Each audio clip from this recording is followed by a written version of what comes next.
Baik, terima kasih. Kita langsung bertanya pada Bapak Erlangga perihal perkembangan terkini pemulihan ekonomi nasional dan ketahanan pangan.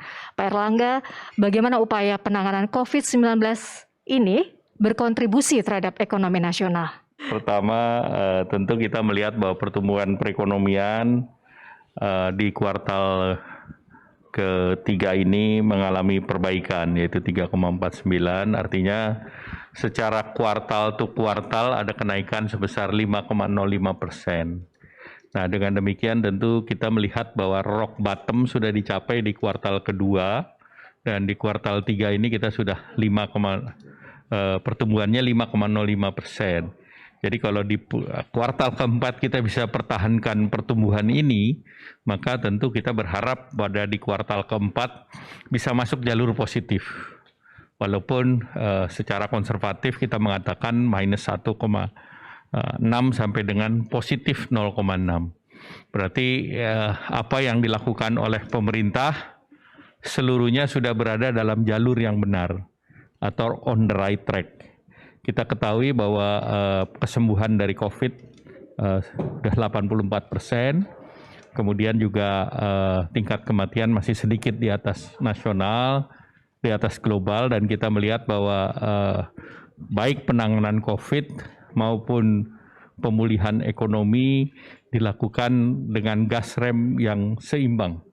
Nah, tentu kita melihat bahwa ke depan di tahun 2021 tentu kita berharap bahwa pertumbuhan kita akan mencapai seperti apa yang disampaikan oleh World Bank, ADB, IDB, IMF, bahwa pertumbuhan kita diperkirakan sekitar 5%. Nah, dari pertumbuhan itu kita melihat bahwa pertumbuhan di sektor pertanian selalu positif selama pandemi COVID. Kemudian sektor perindustrian sudah ada kenaikan, plus PMI mendekati 50. Jadi nanti Pak Menteri Pertanian maupun Menteri Perindustrian akan menjelaskan secara detail sektor per sektor. Pastinya itu good news ya Pak, di tengah kemarin sempat pemerintah mengumumkan resesi Indonesia. Ya, tentunya yang didorong adalah transformasi, karena kalau bicara resesi 215 negara terkontraksi, tetapi kalau kita lihat di negara ASEAN, Indonesia yang terbaik. Baik dari segi kontraksi, di mana kita jauh di atas Singapura, Malaysia dalam 2 kuartal atau di seputar 3 kuartal terakhir, dan juga terkait dengan recovery dari penanganan COVID-nya itu sendiri. Demikian, Pak. Lalu bagaimana upaya pemerintah untuk mengatasi kontraksi ekonomi dan upaya stimulus yang sudah dilakukan untuk mendukung pemulihan ekonomi Indonesia? Ya, terkait dengan stimulus kan kita sudah persiapkan jumlah daripada stimulus di tahun ini dan di tahun depan dengan tema yang sama. Jadi baik itu prioritasnya kesehatan, kemudian perlindungan sosial, kemudian terkait dengan UMKM, kemudian korporasi, dan juga kementerian dan lembaga, di mana keseluruhan program itu diharapkan bisa menjaga daya beli. Dan kita juga sudah melihat bahwa beberapa program terkait dengan pemulihan ekonomi, apakah itu terkait dengan program KUR ataupun subsidi lainnya, nanti kita akan lanjutkan di kuartal pertama di tahun 2021.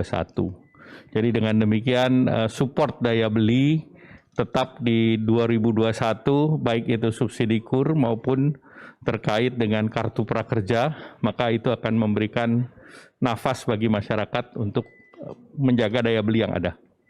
Pak, ini anggaran pemulihan ekonomi nasional sudah cair ya Pak, ada sekitar 52,8%. Lalu kemana saja alokasi yang akan diberikan untuk anggaran tersebut dan mengapa sektor tersebut yang dipilih? Jadi kita tematiknya itu ada 6. Satu sektor kesehatan, Mbak Putri. Jadi sektor kesehatan itu pagunya 87,55 triliun. Dan ini serapannya sampai dengan bulan November itu 35,5% atau 31 triliun. Kemudian ada terkait perlindungan sosial besarnya 203,9 dan serapannya sudah 86% atau 176,38 triliun. Kemudian kementerian lembaga dan pemerintah daerah 106 triliun, serapannya 30,25 triliun atau 28,51%. Kemudian untuk UMKM 123,47 triliun, realisasinya 93,59 triliun atau 75,81%. Kemudian pembiayaan korporasi ini hampir seluruhnya terkait dengan BUMN, baik itu yang di Kementerian BUMN maupun di bawah Kementerian Keuangan, dan ini tinggal menunggu PP, kemungkinan terserapnya di atas 95%. Kemudian ada insentif usaha 120 triliun, diserap 35,49, dan kami masih melihat bahwa program-program yang terkait dengan insentif usaha itu dalam bentuk penjaminan. Kita lihat dari sektor perbankan, itu kita melihat bahwa sektor yang masih perlu kita dorong adalah di sektor korporasi yang memang di perbankan yang restructuring ini masih 25%. Jadi kemungkinan program-program ini sesuai dengan POJK ini akan dilanjutkan untuk restrukturisasi di tahun 2021. Nah, terus pemerintah terus mendukung kegiatan di kesehatan, kemudian menjaga daya beli dan stimulan kepada sektor usaha ini. Tetapi prioritas yang utama adalah usaha menengah dan kecil. Kira-kira apakah Pak Erlangga atau pemerintah nih yakin bahwa seluruh serapan anggaran ini dapat diselesaikan akhir tahun? Lalu apa saja strateginya? Ya, kalau program PEN kita sudah melakukan proyeksi, kemungkinan besar bisa dicapai serapan secara keseluruhan.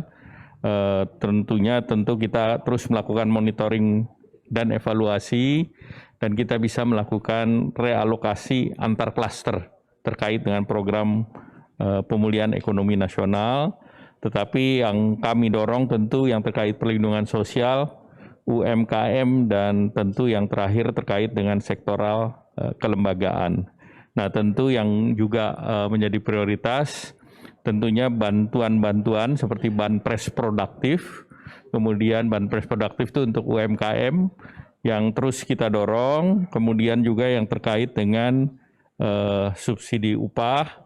Nah, kalau kita lihat untuk program-program tersebut hampir seluruhnya bisa menyerap secara maksimal, dan juga terkait dengan bantuan mereka yang terkena PHK atau dirumahkan melalui kartu prakerja. Nah, itu yang mendaftar sudah sebesar 4,7, kemarin kita buka gelombang 11, sehingga 5,6 juta ini terserap seluruhnya.